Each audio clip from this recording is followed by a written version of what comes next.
Our top 10 TOEFL reading tips. We're going to do a lot together in this video. Here are just a few of the things that you're going to be able to know by the end of this. You're going to know the overall structure of the test. You're going to know how to answer the questions faster. You're going to know how to study at home. And you're going to know how to, what's the other one? How to think like a TOEFL teacher. So a lot of good stuff that we're going to do together. Really quick introduction. My name is Josh McPherson. I'm the head instructor of TST Prep, an online TOEFL school where our mission is simple, to help you get the TOEFL score you need as quickly and easily as possible. And today we're going to talk about TOEFL reading top 10 tips. Let's do it. All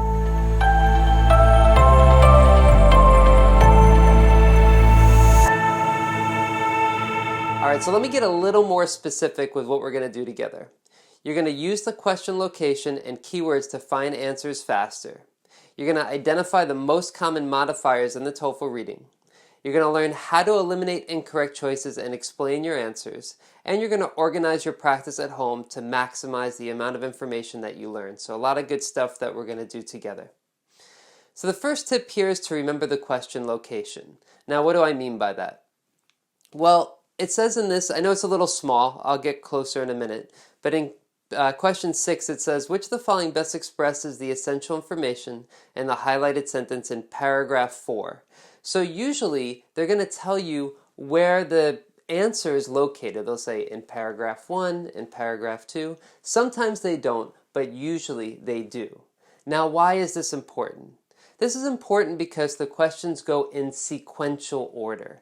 So basically, if there was a answer in if there was a answer in paragraph 4, the answer to the next question should be in paragraph 4, or it should be in the next paragraph. It won't be before that. So again, yeah, the paragraph number is often included in the question. So in this example here, for number 6, the answer was the part highlighted in yellow. So number 7, the answer is probably somewhere pretty close after that. So by knowing the question location, you can find the answer faster. So if I know that question 6 was the part highlighted in yellow, I know question 7, probably somewhere in blue will be the answer. So really important to know the question location. They go in order. And so yeah, so this is where question 6 was. It's highlighted in yellow. And then so what I'm going to do is question 7. When I look closer, I see that the keyword tropical vegetables is pretty soon after that. Just 2 sentences, 3 sentences right after that first one. So again, know the location to help you find the answer faster. Time management is a big issue on the TOEFL, and being able to know where to look for the answer will really help you improve your time. All right, so again, finding answers faster by focusing on the location of the previous answer. So where was the previous answer? Okay, look right after that. That's probably where the answer to the next choice is, just like it is here. All right, next up, TOEFL reading tip number 2, beware of the modifier. What on earth is a modifier? If you know what it is, great. If not, we're going to keep it really simple here. We're going to say that modifiers are adjectives or adverbs. Let me read this definition. A modifier is a word or phrase that supplies additional information about another word or phrase. So for example, a big dog or ran quickly. Big is modifying the noun adjective, so it's a modifier, it's explaining it. Quickly is modifying run, it's explaining it in more detail. There's more to modifiers than this, but this is just a really simple explanation to help you. Now, why is this important for the TOEFL? So there are some popular modifiers on the TOEFL that come up pretty often. And if you can spot them, a lot of times they make an incorrect or correct choice. Let's look at a few examples. First, there are extreme modifiers, all, always, never, and only. Usually, if an answer choice has one of these extreme modifiers, it's probably not correct. So I'll say this again. If an answer choice has an extreme modifier, like all, which means 100% of the time, or never, which means 0% of the time, it's usually too strong and probably incorrect. in life in general, things are usually not always right or always wrong, usually almost always right or hardly ever wrong. It's not usually 100% or 0%. So those extreme modifiers like always and never are too strong. Usually they signal that a choice is incorrect. Another popular modifier here is frequency, usually, sometimes, and almost always. So look here, if I change this sentence here, if I say I almost always come to work on time, and I say I hardly ever come to work on time, two very different sentences, two very different meanings, but they're very similar. I work on time. I hardly ever means I don't come to work on time very often. I almost always means I come to work very often. So changing those modifiers totally changes the meaning of the sentence, which is why you want to pay attention to modifiers when you're answering TOEFL questions. It's a really easy way to make an incorrect choice. And so let's look here. Avoid choices with extreme modifiers. Things are hardly ever certain all the time, especially in academia, just like I've talked about here, okay? So if you look here, meteorites are often classified. Now look at B. There are only two classes of meteorites. So just by switching the modifier, instead of saying mostly, I say only. Changes the meaning, makes it not correct. It's too strong. It's an extreme modifier. Another modifier you should look out for is something I call a degree modifier. Some, most, almost all. And let's look at a couple of examples here. Some meteorites do end up landing on Earth's surface. Most meteorites fall to Earth's surface. Change one word, one simple word, from some to most, totally changes the meaning of the sentence.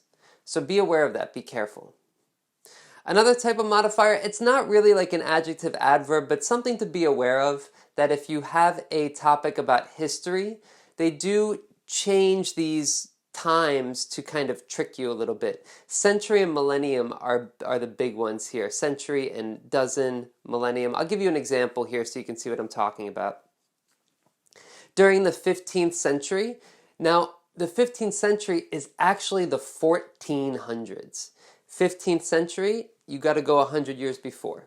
So the 20th century is actually between 1900 and 1999, the 1900s.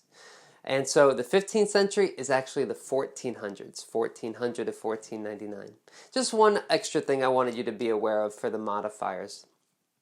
And again, changing the modifier is an easy and popular way to make an incorrect choice, so be aware of them and focus on them on test day. They'll give you a lot of clues about what is correct and what might be an incorrect choice. Really easy to make an incorrect choice with a modifier.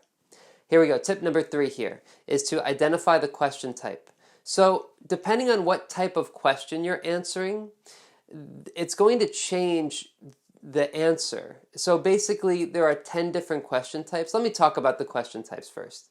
Vocabulary, factual information, negative factual information, inference, rhetorical purpose, sentence simplification, insert text, reference, browse summary, and fill in the table questions. So 10 different question types in general. Now, why is this important? Because let's look back here for a second at these two types. We're going to look at number 2 and 3, factual information and negative factual information.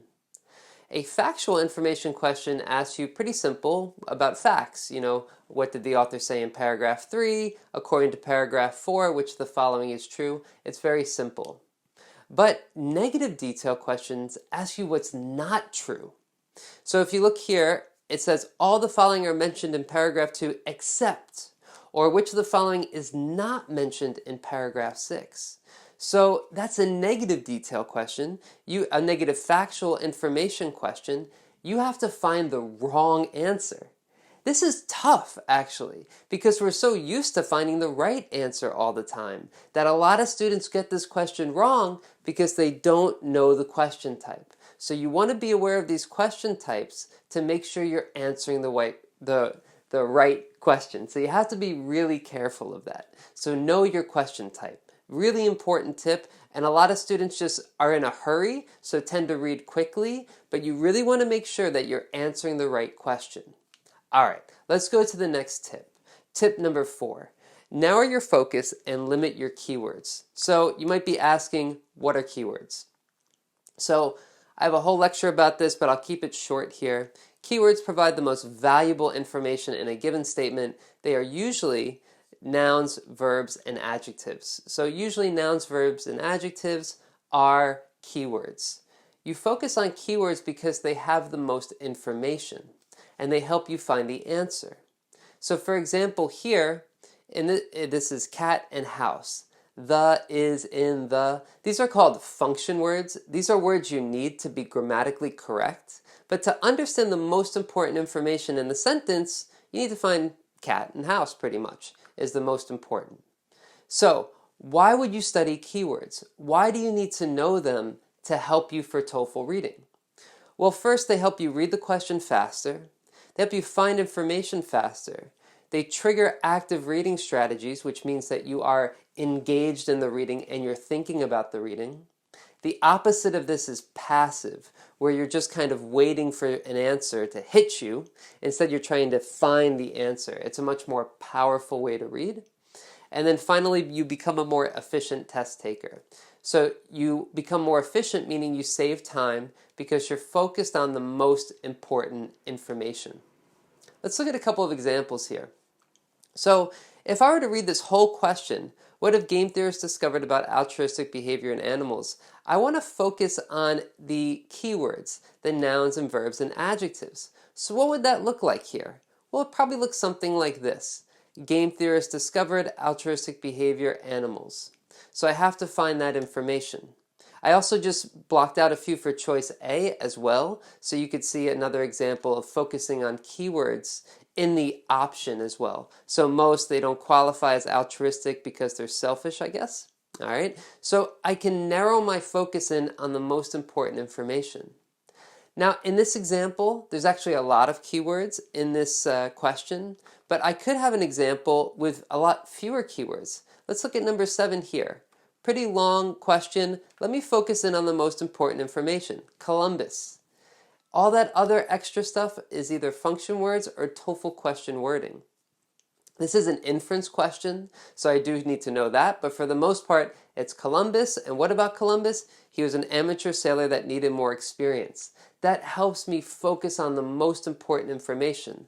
So I'm going to look in the reading to try to find information about Columbus and information about him being an amateur sailor. So I look and I see that, in the first sentence it says Columbus had erroneous views that shaped his thinking about what he would encounter as he sailed west. So I don't see amateur sailor yet, and I have to keep reading to try to find that answer. But basically you can see that I focus in on the keywords. It'll help me find the answers faster and help you find the answers faster as well. All right, next one, TOEFL reading tip number 5.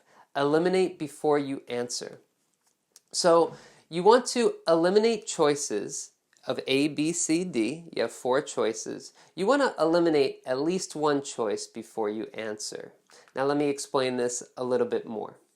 So in a multiple choice exam, if you have 4 choices, you have a 25% chance of getting it correct if you just choose randomly. 33%, 3 choices, and 2 choices, you get 50%. So you want to get to, really you want to eliminate 3 choices so you get 1 answer correct. But you want to try to get up to, you want to try to eliminate 2 choices, at least 1. Try to eliminate at least 1 choice for each question. Now, that's more important than trying to find the correct answer. Why? Because the TOEFL is tricky. So all of the information in the answer, all the information that you need is in the passage. So since all the information that you need is in the passage, they can't just write the same information the same way. They have to be a little tricky. Maybe use a modifier to change the meaning. We just talked about that before. They have to try to trick you, so you want to read each choice really carefully before you pick an answer. Let me show you an example of this here. So according to paragraph 1, which of the following is true? So I look at choice A, it says, most societies have vegetarian diets and do not consume meat or fish. Okay, so maybe I think that's an okay answer. I look at the beginning, it says, seed plants are the foundation of human diets across the world. Okay. Many societies eat vegetarian fare almost exclusively and depend solely on seed plants. So it says many societies eat vegetarian fare. I'm looking at the top there, the first line, second sentence. It says many societies eat vegetarian fare. Fare is another way to say types of food. A says most societies have vegetarian diets and do not consume meat or fish. Now, if I just want to pick the right answer quickly, I will probably pick A because it looks very similar to that choice. But if I keep going to B, C, and D, I'm going to see another answer that looks pretty good. Let's see here. Which one is that answer? B, humans started farming after relying on hunting and gathering. Now, I look back at A, and it says most societies have vegetarian diets, and then I see the sentence again. It says many societies. There's the modifier, most, many. That changes things. When I say most, that means like 80%, 90%, 98%. When I say many, that means there's a lot of. That doesn't mean more than 70%. It's a different meaning. So it's a different meaning. If I were to say, for example, I have many bananas in my house. Maybe I have 20 bananas in my house. That's a lot of bananas, but let's say I have many bananas in my house, right? I don't have most bananas because there's millions of bananas in the world. So that's why most and many are two different modifiers. So A is actually incorrect. But if I were taking the test and I were trying to find the right answer, I would just pick A and move on because it looks pretty good. So that's why you want to eliminate, so you avoid making that mistake. Go through each choice and eliminate. If possible, do not answer until you are certain the other three are incorrect, if possible. I know time management is an issue. There are other problems, that you're thinking about. You might be running out of time and want to move on. I understand, but if you have the time, your goal is to look at all four choices, eliminate at least one, ideally eliminate three. Okay. Let's move on here. Next tip, practice with the same test more than once. So this is for when you're practicing at home. I really want to encourage you to space out your practice with one test. I gave an example here. First time is day 1, the second time is 3 weeks later, and the third time is 2 months after the first time you took it. So maybe you only have 2 weeks to study. That's okay. You don't have to do this. This is more for people who are studying for a couple months. A lot of students ask me, how do I improve my score? I keep getting the same score. I do a lot of practice.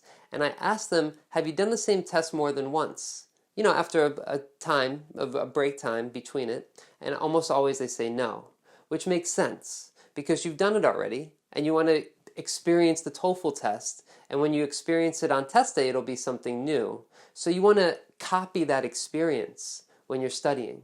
But actually remember, when you're studying, a lot of times you're trying to improve your score. You're not trying to do the same thing as the TOEFL on test day. You're trying to improve your score. Because you're trying to improve your score, you're trying to build skills. You want to refresh your memory of what you've learned before.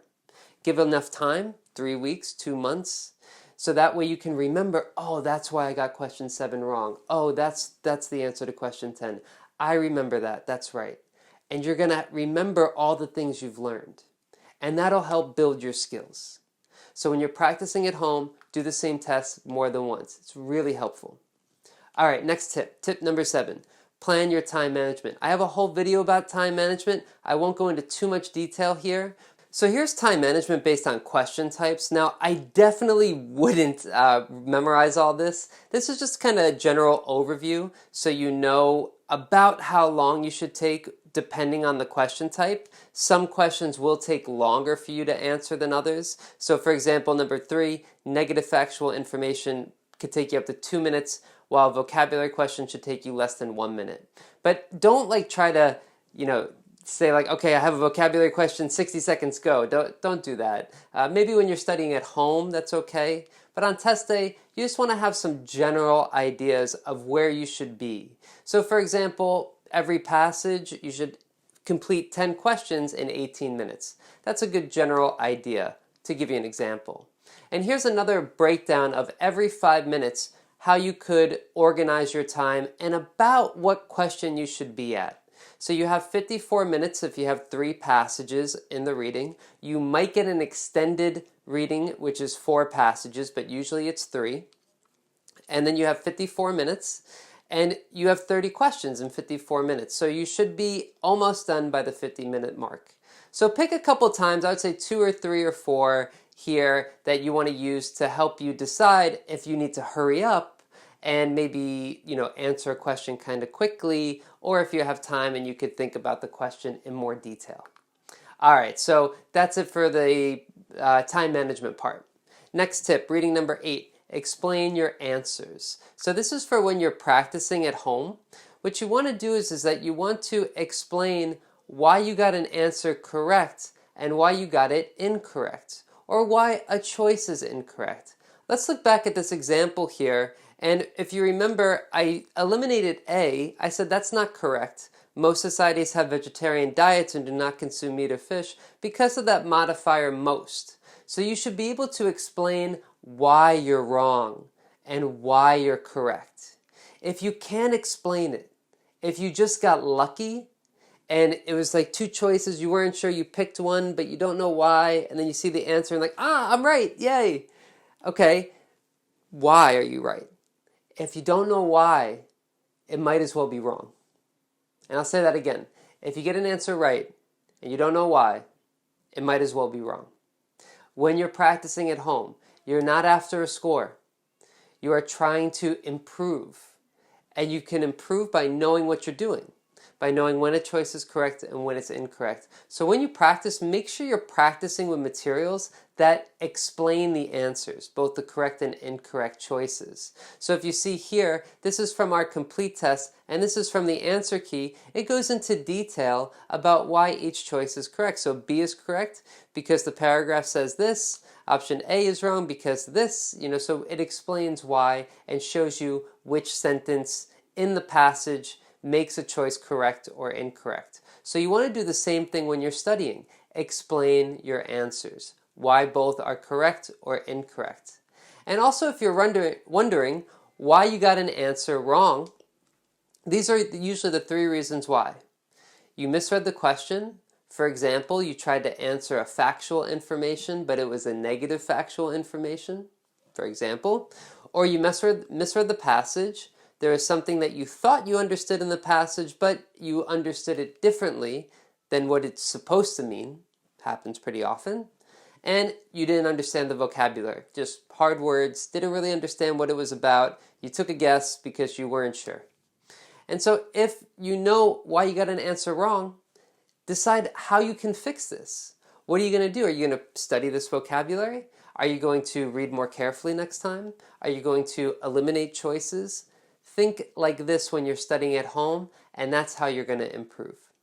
All right, here we go. Tip number 9 here. Pick the right time and place to study. This is pretty simple, but basically I feel like you should study in the morning because at night you're too tired to focus. I get a lot of pushback on this. Lots of people disagree with me because they like to study at night and they have time at night. For me personally, I don't find TOEFL reading passages to be very interesting. Sometimes they're about topics that I'm interested in and I read about, but for the most part, they make me fall asleep.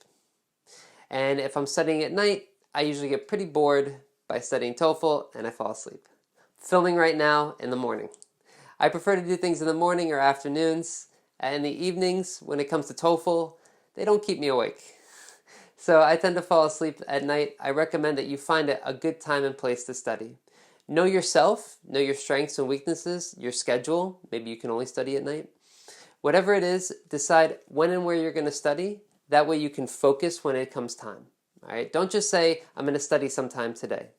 Say instead, okay, I'm going to study at 10 o'clock in the living room because my family's out and I'm going to study these pages. Be very specific with when and where you're going to study and also what you're going to study as well. All right, here we go. Tip number 10. Get professional support from an experienced teacher. Of course, go to tstprep.com. For some professional teachers, we can really help you improve your score. But basically, even if you don't go to TST Prep, When you work with a teacher, you get more personalized feedback.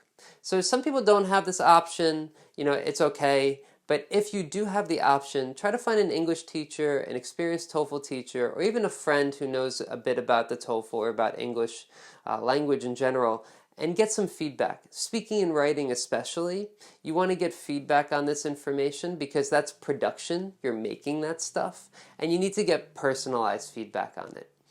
With reading, there's going to be questions that you don't understand, and it'll be really helpful if somebody can explain it to you.